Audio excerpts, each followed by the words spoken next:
Di awal diceritakan para astronot yang berada di planet Mars lagi melakukan sebuah penelitian. Mereka dipimpin seorang komandan yang bernama Melissa Lewis. Mereka membagi tugasnya masing-masing. Mark dan Lewis yang mengumpulkan beberapa sampel tanah, kemudian Martinez yang merupakan lulusan terbaik saat sekolah di Akademi Angkatan Udara bertugas sebagai pilot, menjaga pesawat untuk mencegah sesuatu yang gak diinginkan.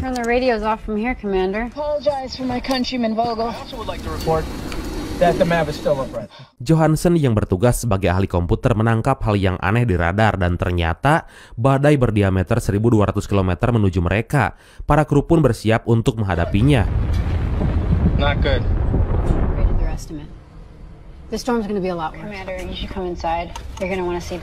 Menurut perhitungan data komputer, badai itu sangat berbahaya dan bisa merobohkan pesawat mereka. Dan karena hal itu, Kapten Lewis mengambil keputusan untuk segera meninggalkan planet Mars. Prep emergency departure. Commander, let's wait it out. We're scrubbed. That's an order. Karena jarak antara camp dan pesawat yang lumayan jauh, mereka kewalahan menghindari badai yang besar itu. Kemudian badai yang sangat dahsyat itu melemparkan puing-puing yang mengarah ke mereka. Dan Mark yang berada paling belakang terkena puing kemudian terlempar jauh. Commander, we're at 10 degrees and the map is going to tip at 12.3. Wendy, report! Warning. Mereka berusaha berkomunikasi dengan Mark, tapi sama sekali nggak ada jawaban darinya. Lewis yang bertanggung jawab atas keselamatan semua kru menyuruh yang lain untuk segera masuk ke dalam pesawat, dan dia sendiri yang akan mencari Mark.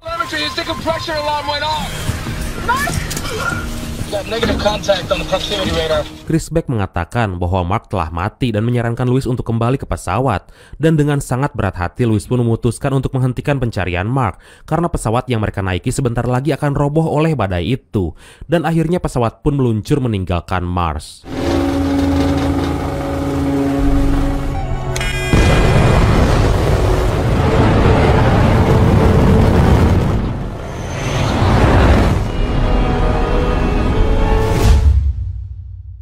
Satu hal yang gak terduga terjadi, di antara puing-puing itu ternyata Mark masih hidup dan tetap bertahan meski ada sesuatu yang tertancap di perutnya.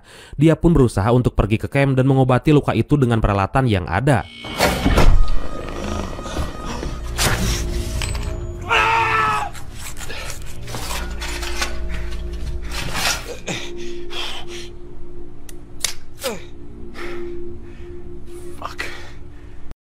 Mark yang sendirian berinisiatif untuk merekam segala aktivitasnya agar jika nanti dia mati, videonya bisa ditemukan oleh kru NASA. Dia pun sadar bahwa NASA dan dirinya nggak bisa berkomunikasi karena antena utama untuk berkomunikasi telah patah. Dan itulah benda yang telah merobek perutnya.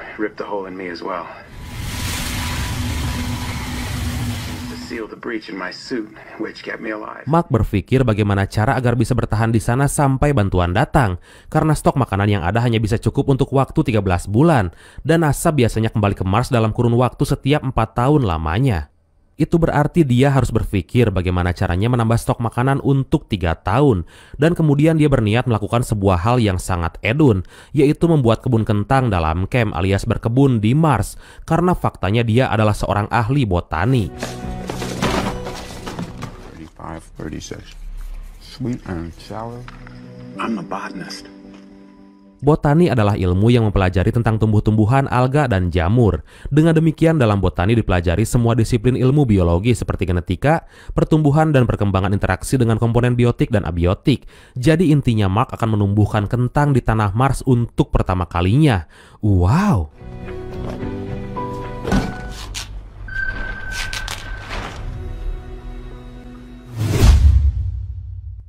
Langkah pertama yang dilakukan Mark yaitu menata tanah seluas 126 meter persegi. Kemudian dia mengumpulkan kotoran dari kru yang berada dalam pembuangan untuk membuat pupuk.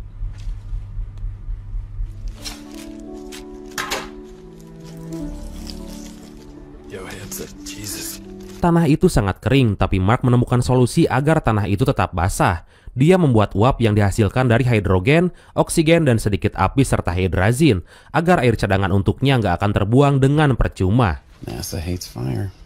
I'm sorry, Martinez, but if you didn't want me to go through your stuff. Tapi ternyata si tangkurak Mark gak memperhitungkan oksigen yang dia hembuskan sehingga ruangan itu meledak. Dia pun kembali membuat percobaan yang kedua dengan memakai helm NASA, dan percobaan pun berhasil.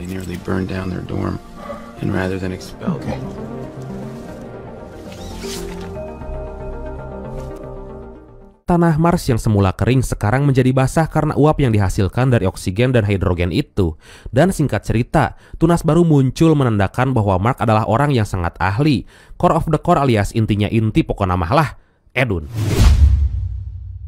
Sementara itu di bumi, Teddy Sanders sebagai direktur NASA mengadakan konferensi pers memberitahukan bahwa ekspedisi pengambilan sampel tanah di Mars dibatalkan karena badai yang melanda tempat itu. Dan Mark Watney dinyatakan gak bisa diselamatkan. Di pusat luar angkasa Johnson NASA, Vincent Kapoor, direktur misi ekspedisi ke Mars, meminta Pak Teddy untuk mengambil jasad Mark agar masyarakat tahu bahwa dia betul-betul telah meninggal. Tapi Pak Teddy nggak menyetujuinya karena dia nggak mau menghambur-hamburkan uang NASA demi satu orang. Tasi koplok. He's not going anywhere, Teddy. I mean, he's not. Public domain organization. We need to be up there forever. We should be focusing on the Schiaparelli crater. Malam harinya di pusat kontrol NASA, Mandy Park yang saat itu bertugas jaga malam menerima pesan dari Vincent Kapoor. Dia mengirim koordinat tepat Mark berada. Dia pun tercengang ketika melihat perbedaan 1 bulan ke belakang. Kemudian dia menghubungi Vincent dan Annie Montrose yang menjabat sebagai direktur hubungan media. Di sana Teddy yang melihat perbedaan 1 bulan terakhir seakan-akan gak percaya bahwa Mark masih hidup. Dia pun gak ingin krunya Mark mengetahuinya dan fokus untuk kembali ke bumi. Tapi saat itu Vincent gak setuju karena mereka akan merasa sangat bersalah karena telah meninggalkannya di Mars hidup-hidup. According to the logs, Commander Lewis took it out so remember that astronaut we killed and had a really nice funeral for? She could have forgotten to log the move. Do you realize the shitstorm that is about to hit us? If my math is right, he's going to starve to death long before we can help him. The hell is he thinking right now? Kembali ke Mars, saat itu Mark lagi mengukur jarak menuju tempat peluncuran pesawat Ares 4. Dia harus pergi ke sana yang berjarak 35 km. And it's supposed to land at Schiaparelli crater. In 4 years, when the next Ares crew arrives. Kemudian dia mempersiapkan satu mobil termasuk panel surya dan segala perbekalan dalam mobil itu. Inside a rover with marginal life support needs. Roughly 50 days to have.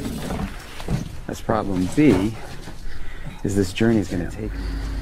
So I gotta live for 50 days. In the face of overwhelming odds, I'm left with only one option. Perjalanan pun dimulai, tapi saat malam tiba, suhu di Mars yang waktu malam lebih dingin ketimbang di bumi, dia pun menyalakan pemanas sebelum bijinya membeku. Biji. I would love to solve this problem right now, but I have doubled my battery life by scavenging robots. Use my heater. I will be. My balls are frozen. Siangnya Mark mencari plutonium yang terkubur dalam tanah Mars dan kemudian membawa bahan itu ke dalam mobil agar suhu dalam mobil itu nggak sedingin malam tadi dan dia bisa menghemat baterai sampai ke tujuan. Tapi dia juga harus berhati-hati karena bahan plutonium bisa aja meledak dan menghancurkannya.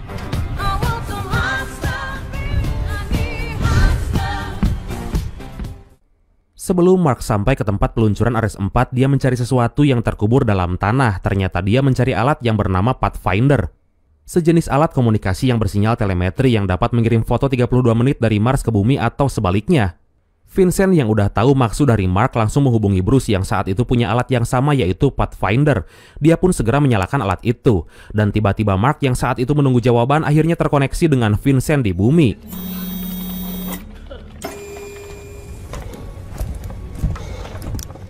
Alright. Okay, camera. Are you? Yes. No.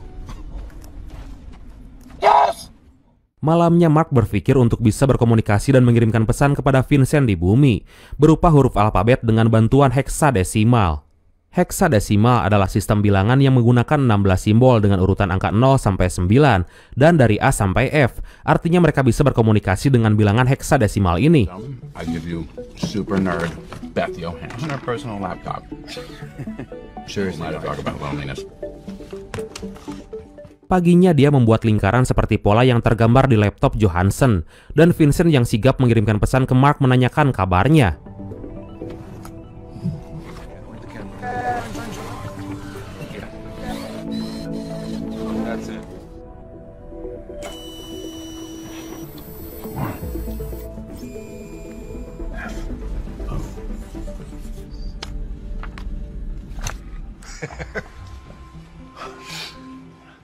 Kemudian Mark meretas sistem mobil agar bisa menghubungkan frekuensi Pathfinder sehingga mereka bisa berhubungan secara langsung.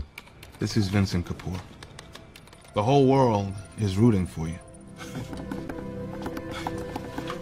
Really looking forward to not dying. Dan akhirnya mereka bisa berkomunikasi satu sama lain. Tapi Mark kecewa karena NASA nggak memberitahu krunya bahwa dia selamat dari badai itu. Did they say when they found out I was alive? No, we haven't told the crew.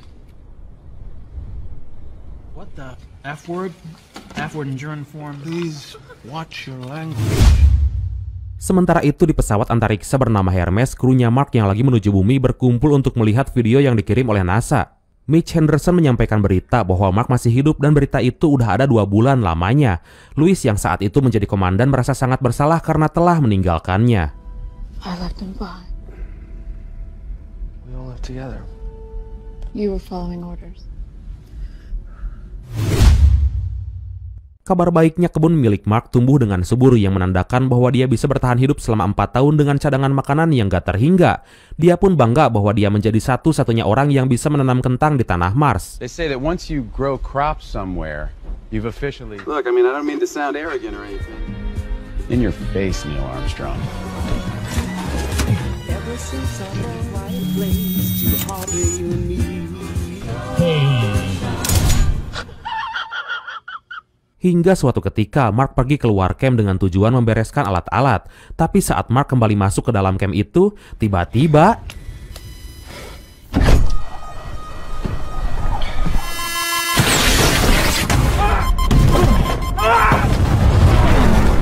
Kebocoran terjadi dalam ruangan itu yang mengakibatkan tumbuhan Mark berhamburan keluar. Dan dia ngerasa frustasi banget karena stok makanan untuk sehari-hari telah habis. Sedangkan sisa makanan yang lain hanya tinggal sedikit aja. Dan sekarang dia pun mengurangi jatah makannya dari 3 kali sehari menjadi 3 hari sekali.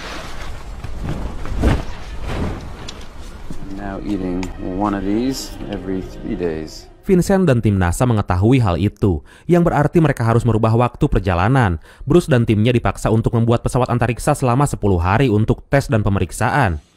Well, he can still eat the potatoes he has, he just can't grow anymore. Okay.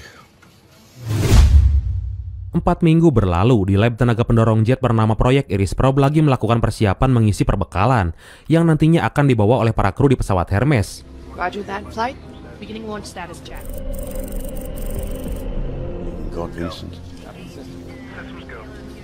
Dan tibalah saatnya peluncuran proyek Iris Probe. Roket meluncur dengan lancar dan gak ada kendala sama sekali.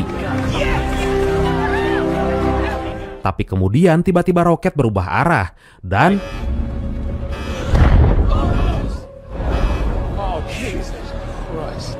roket itu meledak di angkasa. Salah satu badan antariksa nasional yang ada di Tiongkok melihat berita mengenai peluncuran roket itu. Gao Ming yang menjadi kepala staf sains di bidang antariksa itu menawarkan bantuan kepada NASA, meskipun data yang mereka miliki bersifat rahasia.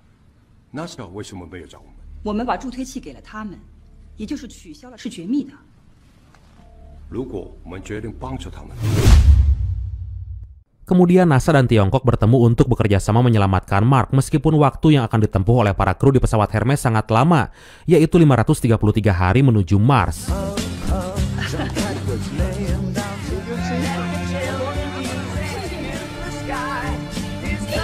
Tibalah hari di mana roket yang mengangkut logistik untuk penyelamatan Mark diluncurkan. Detik demi detik berlalu dan akhirnya roket itu pun berhasil menuju luar angkasa dan sebentar lagi akan sampai di pesawat Hermes.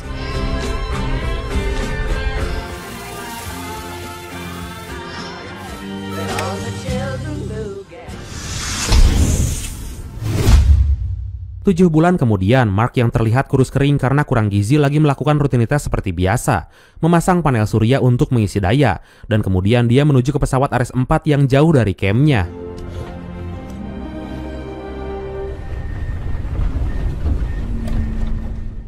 It's a strange feeling.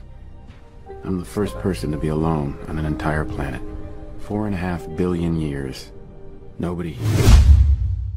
Sementara itu di bumi masalah kembali datang saat Bruce mengatakan pesawat antariksa Hermes nggak akan bisa masuk ke orbit Mars. Dan jika dipaksakan bahan bakarnya nggak akan cukup untuk kembali pulang. Tapi Bruce juga mengatakan jika pesawat Ares 4 bisa lebih ringan lagi, maka kemungkinan Mark bisa selamat menuju ke pesawat Hermes yang menunggu di luar orbit Mars. Kemudian Bruce menyarankan untuk membuang sebagian komponen seperti kursi, dan hidung airlock yang beratnya mencapai 400 kg itu diganti dengan terpal. You want to send them into space under a tarp? Yes.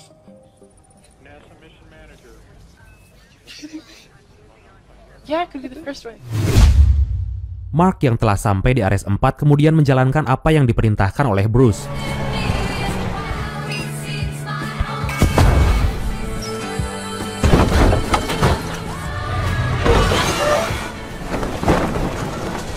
Setelah semua beres, dia pun pergi ke mobil untuk makan dan mencukur kumis jenggotnya untuk terakhir kalinya di Mars.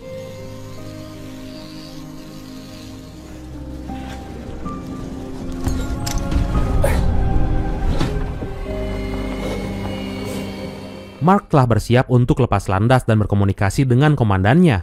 Mark berpesan kepada Martinez yang mengatur arah pesawatnya agar nggak melenceng jauh dari pesawat Hermes, dan pesawat pun meluncur.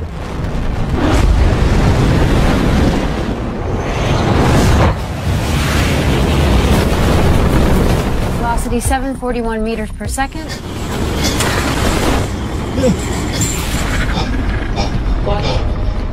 Tapi tiba-tiba Mark ternyata pingsan dan melenceng jauh dari perkiraan. Louis kemudian turun tangan untuk menyelamatkannya.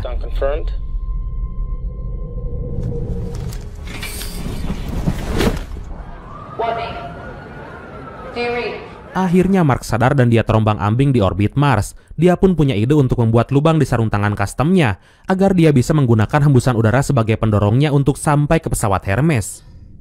I get to fly around like Iron Man. Spacecraft is a terrible idea. Louis menyuruh Vogel untuk membuat bom sederhana. Tujuannya adalah untuk memperlambat kecepatan pesawat Hermes dan dia bisa keluar dari pesawat untuk mengejar Mark.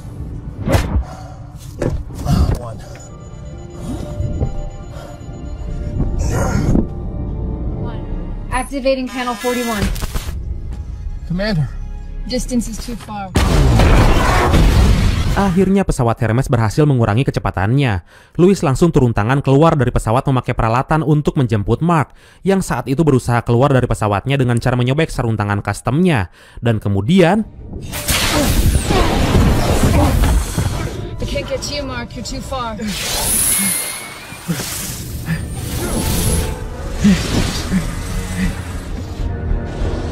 Copy. Adjusting course. 6 meters. Johansson, what's my running?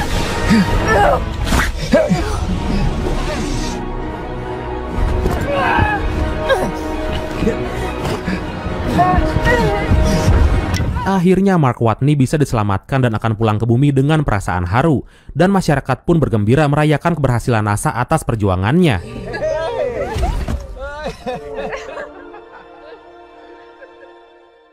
Beberapa tahun kemudian, Mark yang sekarang menjadi pengajar di program calon astronot menceritakan pengalamannya saat di Mars. Dan para kru lainnya hidup bahagia di masa pensiunnya. Tapi tiba-tiba, tamat.